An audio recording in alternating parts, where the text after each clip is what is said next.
반갑습니다. 이제 다시 이 자리에 서기가 또 한 달 만에 이렇게 섰네요. 구정 명절은 다들 잘 보내셨는지요? 네. 오늘 제가 이렇게 준비한 말씀은 마태복음 11장 28절에서 30절 말씀입니다. 같이 이렇게 한 목소리로 봉독하도록 하겠습니다.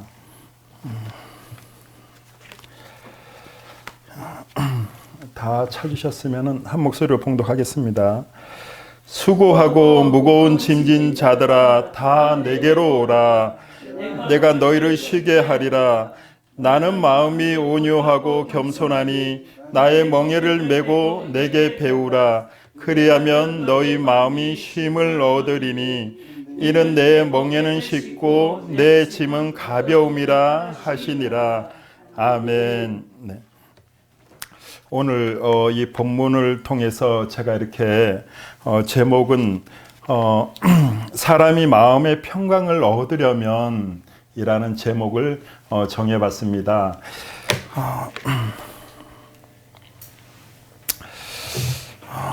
오늘 하여튼 제가 함께 나누고자 하는 내용은 이렇게 이 말씀의 중심으로 사람이 마음의 쉼 곧 평강을 얻으려면 어떻게 해야 하는가에 대한 답을 말씀을 통하여 이렇게 알아보려고 합니다. 이 시간 하나님 아버지와 우리 주 예수 그리스도로 말미암아 은혜와 평강이 우리 모두에게 있기를 바라면서 먼저 제가 이렇게 살펴보기를 원하는 것은 수고하고 무거운 짐진 자들이란 표현의 의미입니다. 여러분들은 어떻게 생각하시나요? 저는 이 표현이 하나님을 떠난 인류의 모습이 아닐까 생각합니다. 무거운 짐을 진 인류의 모습입니다.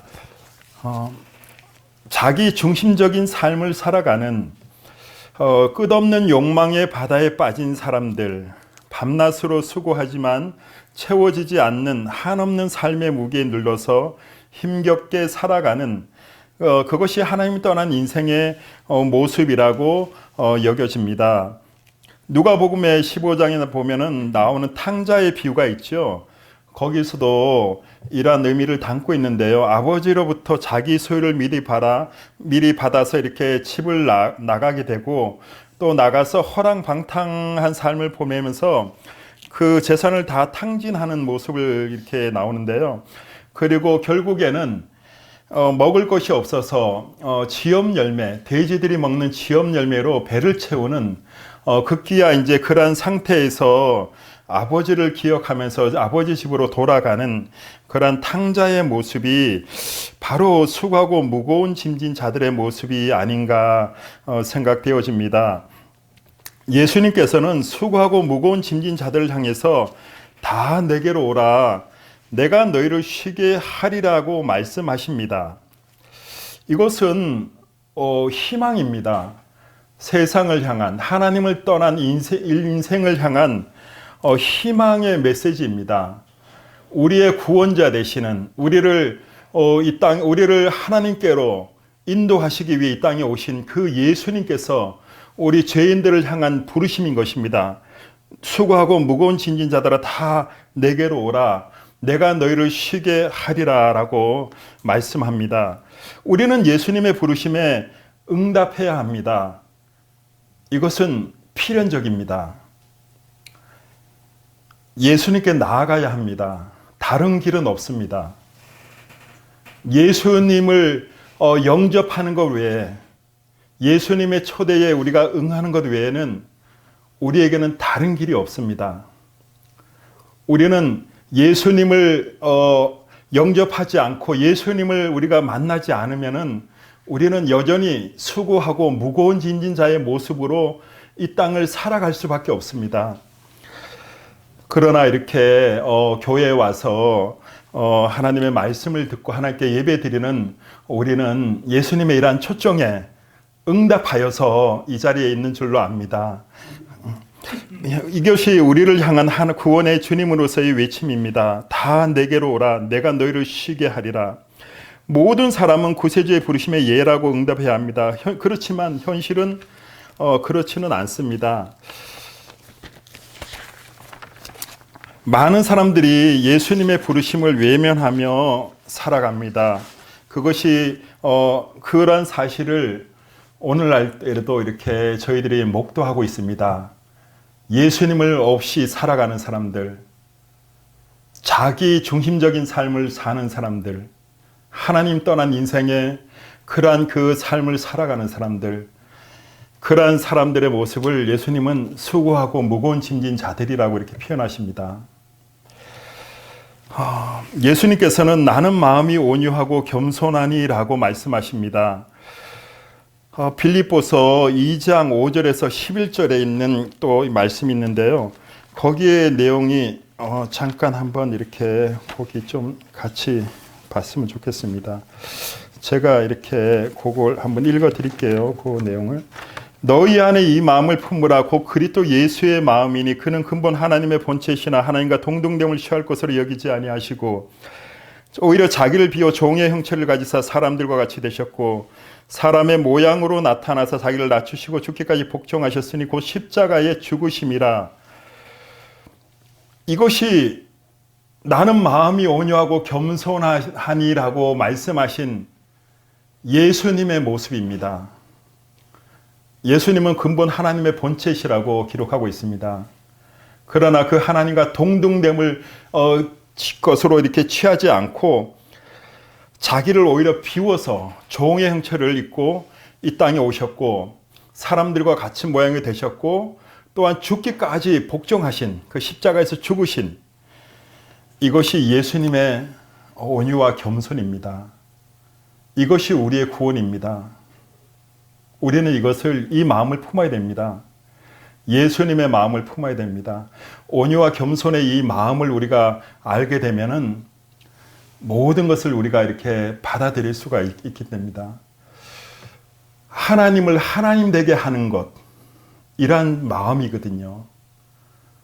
정말 세상 우리에게 주어진 그 모든 삶을 우리가 지혜롭게 살 수 있는 것, 합당하게 모든 그 상황에서 응답하며 살아갈 수 있는 것은 바로 예수님의 이 자세인 것이에요. 온유와 겸손의 마음이거든요.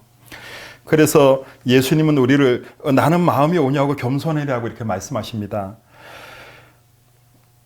그리고 또 이런 예수님에 대해서 9절에 보니까 이러므로 하나님이 그를 지극히 높여서 모든 이름 위에 뛰어난 이름을 주셨고 또 하늘에 있는 자들과 땅에 있는 자들과 땅 아래에 있는 자들로 모든 물음을 예수의 이름에 꿇게 하셨다는 거예요. 예수의 이름에 다 꿇게 하셨어요. 그래서 예수 그리스도를 주라고 시인하게 하시고 그래서 하나님 아버지께 영광을 돌리게 하셨다라고 이렇게 기록하고 있습니다. 예수님이 우리의 주가 되셨다는 거예요. 하나님이 그렇게 하셨다는 거예요. 선언하셨어요. 예수의 이름에 다 꿇게 하셨고 우리에게는 한 길밖에 없는 것입니다. 예수님밖에 없습니다. 예수님이 우리의 주가 되신다는 사실을 우리가 인정하고 우리가 예수님 앞에 우리가 무릎을 꿇어야 되는 것입니다. 예수님의 삶에 우리가 이렇게 순종해야 되는 것이에요. 그리고 이렇게 예수님이 말씀하십니다. 내 멍에를 메고 내게 배우라. 여기에 보면은 마태복음에 여기 보면은 예수님이 먼저 이렇게 다 내게로 오라고 하셔요. 세 가지 이렇게 말씀을 하십니다. 그리고 내게로 와서 내 멍에를 메라라고 또 말씀합니다. 그리고 내게 배우라. 요 세 가지 명령을 하셔요. 예수님께 우리가 온다는 것은 예수를 믿고 영접한다는 것은 예수님의 멍에를 함께 매는 것을 의미합니다. 그리고 예수님께 배워야 되는 것을 얘기해요. 예수님의 그 마음을 우리가 품고 온유와 겸손을 우리가 품고 그리할 때 우리에게 힘을 주겠다고 이렇게 말씀합니다. 예수님의 멍에를 맨다는 것이 구체적으로 그러면 어떤 의미가 있을까요? 예수님의 멍에를 맨다는 것은 예수님을 삶의 주인으로 인정한다는 의미입니다. 다시 말하면 예수님의 삶의 방식을 따른다는 것으로 예수님의 삶의 방식은 철저하게 하나님 중심적인 삶을 사셨어요. 자기가 없었어요. 오직 성령으로 살아가셨던 거예요. 그것이 온유와 겸손하신 예수님의 모습이었어요. 그러한 삶을 우리에게 주시고자 하는 거예요. 그렇게 초대한 거예요. 내 멍에를 메어라. 그리고 내게 배워라. 하나님 중심적으로 삶을 우리가 이제 사는 것을 받아들여야 합니다.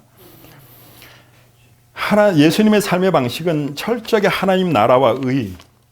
저는 요즘 주기도문을 이렇게 보면서 깜짝 제가 이렇게 깨달은 것이 이런 거예요. 거기에 성경의 주제가 하나님 나라와 의더라고요. 하나님의 통치 속에서 하나님의 뜻이 이루어지는 것. 그것이 성경의 주제라는 것을 알게 됐어요.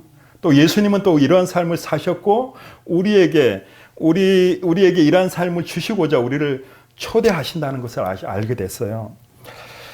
그래서 우리는 이것을 계속 배워야 합니다. 예수님의 삶의 방식, 예수님을 통해서 예수님은 우리를 부르셔서 함께 가자고 하십니다. 제자들 부르실 때 이랬죠. 나를 따라오너라. 나를 따라와라 그러잖아요. 그렇게 부르시잖아요. 예수님은 이렇게 같이 함께 가자고 하시고 예수님의 삶에 우리가 동참하기를 또 원하시면서 부르신 자들과 함께 하시는 분이에요. 예수님은. 우리 끝날까지, 세상 끝날까지 내가 너희와 함께 하겠다라는 그런 약속의 말씀도 하셨듯이 함께 하시는 분이십니다. 우리는 예수님을 우리의 전부가 되시는 분으로 우리의 전부. 사도 바울은 예수 그리스도를 아는 지식이 가장 고상하다 그랬어요. 다른 건 다 배설물로 여겨버렸어요. 우리는 예수님을 진짜로 아는 지식, 예수님께 우리는 온전히 올인해야 되는 그것이 필요하다는 것을 저는 깨닫게 됐거든요. 예수님은 우리의 생명이세요. 우리의 전부가 되길 원하세요. 그래서 우리는 그분을 그렇게 받아들여야 하고요. 그리고 예수님의 삶을 우리가 살아가야 될 삶으로 우리는 여겨야 돼요. 우리의 삶이 예수님과 동떨어지면 안 되고 예수님이 걸어가신 그 길, 그 삶, 그것은 우리가 살아야 될 삶이고 우리가 가야 될 길이구나 이렇게 여겨져야 된다는 것입니다. 그리고 예수님의 마음을 우리는 품어야 됩니다. 아까도 그 빌립보서에도 이렇게 말씀했듯이 그리스도 예수의 마음을 품으라. 온유와 겸손하신 그 마음을 우리는 품어야 되는 거예요. 그리할 때 우리에게는 이제 힘을 얻게 된다고 이렇게 말씀하고 계시는 것입니다. 오늘날 많은 사람들이 예수님이 누구신지 모르고 이렇게 살아가고 있고요. 심지어는 이렇게 교회 안에서도 예수님께 대한 이해가 좀 차이가 좀 있는 것 같아요. 이해도에 대해서. 그런 여러 가지가 이유가 있고 원인이 있겠지만은 어찌하든지 우리는 예수님을 아는 일에 힘써야 된다 생각합니다. 왜냐하면은 제가 깨달아진 것만 하면 성부 하나님이 우리에게 원하시는 것은 그 아들을 보기 원하는 거예요. 성자 예수님. 왜냐하면은 성부와 성자의 관계는 성부 외에는 성자를 모른다고 예수님이 이렇게 말씀하셔요. 그리고 예수님의 그 소원과 계시를 받은 자 외에는 성부를 모른다고 이렇게 말씀하시고 계시거든요. 그래서 성부께서는 우리에게 예수님을 보게 하시는 거예요. 주목하게. 그럼 예수님은 또 우리를 이렇게 또 성부를 연결시켜줘요. 그래서 성부와 성자와의 관계성. 그래서 오직 우리는 예수님을 주목해야 되는 이유가 바로 여기 있어요. 예수님을 우리가 힘입어야지만 우리는 성부께 나아갈 수가 있거든요. 우리 자신 스스로는 못 나가잖아. 그죠? 우리의 연약함 때문에 부족함 그래서 예수님이 우리의 전부가 되신 거고 예수님을 통해서 우리가 하나님께 나아갈 수 있는 그러한 거거든요. 그래서 이 예수님께 대한 그 지식은 제가 생각할 때는 너무 중요하고 아무리 외쳐도 이거는 부족하지 않다고 생각됩니다. 그래서 우리가 또 예수님께 대한 바른 지식이 또 필요하다고 생각들어요. 왜냐하면 잘못된 지식을 가고 싶으면 우리가 또 예수님께 대한 믿음이 이렇게 바로 가질 수가 없는 것 같아요. 그러다 보면은 우리가 예수님을 믿음으로 이렇게 의롭다함을 얻는 것이 성경에 말씀하는 진리, 복음의 핵심인데 예수님이 누구신가? 주는 그리스도시요 살아계신 하나님의 아들입니다. 너희는 나를 누구라 하느냐? 이렇게 예수님 그렇게 물었잖아. 그렇죠? 예수님께 대한 어떤 그 지식, 이해, 그 믿음, 그것이 중요하기 때문에 우리는 예수님께 대해서 힘써 알아야 된다고 생각합니다. 예배소서에 또 이런 말씀이 있더라고. 우리가 그래도 예수를 아는 것과 믿는 것에 하나 되어 온전한 삶을 예수 그리스도의 분량이 장상 분량이 충만하니까 이르리니, 그러면서 거기에 보면은 그 하나님께서 이렇게 교회의 그 어떤 그 사역자들을 이렇게 세우셨는데, 직임들을, 근데 그 직임들이 하는 일이 뭐냐면 예수님을 증거하는 일을 한다는 거예요. 우리들로 하여금, 그 듣는 자들로 하여금 예수님께 대한 그 지식을 갖고 지식과 믿음이 일치가 돼서 예수 그리스도의 그 분량이 장성함에 이를 수 있도록 어떻게 그러한 그 역할을 하기 위해서 직분자들을 또 세운다고, 이렇게 그런 그 의미도 이렇게 나오더라고요. 어쨌든 우리는 온유하고 겸손하신 예수님께 와서 예수님의 멍에를 메고, 예수님과 따로 나 따로 하면 안 돼요. 예수님과 내가 연합되고 일치가 돼야 되는 거예요. 일치, 연합. 우리가 그리스도 예수 안에라는 표현을 쓰잖아요. 예수 안에 이렇게 우리가 거하려면은 우리 자신이 예수님 안에 이렇게 스며들어야 되는 것 같아요. 예수님 안에. 그래서 일치가, 연합이 이루어져야 되지, 어떤 예수님은 따르고 나는 따르고 예수님 생각 따르고 내 생각이 틀리면은 그거는 불일치라고 생각합니다. 두 사람이 길을 동행할 때 의견이 틀리면은 어떻게 동행할 수가 없잖아요. 우리가 예수님과 똑같은 마음을 품어야 되고 똑같은 자세, 거기에서 멍에를 맨다라는 말이 그리고 이렇게 그런 의미가 아닌가 생각합니다. 그리고 예수님께 날마다 배워야 하고요. 정말 성령으로 사는 삶, 예수님께서 이 땅에 가져오신 그 성령으로 살아가는 삶,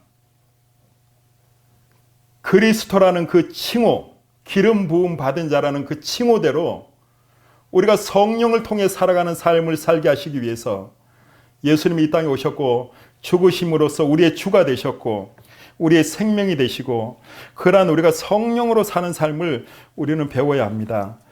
하나님 중심적으로 사는, 그래서 하나님 나라가 우리 가운데 임하고 이루어지고 또 하나님의 뜻이 우리 안에 이렇게 이루어지는, 또 우리를 통해서 하나님의 뜻이 실현되는 그러한 삶의 방식을 우리는 반드시 배워야 되고 살아가야 되는 것입니다. 그 길은 어떤 길인가 하면은 또 즐거운 길이고요, 평강의 길이고 생명의 길인 것입니다. 이제 말씀을 정리해서 이제 마치도록 하겠습니다. 우리를 사망의 길에서 생명의 길로 부르시고 자기의 영원한 영광을 얻게 하시려고 우리를 자기의 피로 자기의 것으로 삼으신, 그렇죠? 우리는 그리스도의 것이죠. 예수님이 피를 흘리시고 우리를 값으로, 그 값으로 우리를 사신 것이거든요. 그래서 우리는 다 그리스도의 것이다 라고 이렇게 성경은 말하고 있습니다. 자기의 피로 자기의 것으로 삼으신 우리 주 예수 그리스도의 은혜의 그 풍성하심에 감사를 드리면서 오늘 준비한 말씀을 마치도록 하겠습니다. 감사합니다.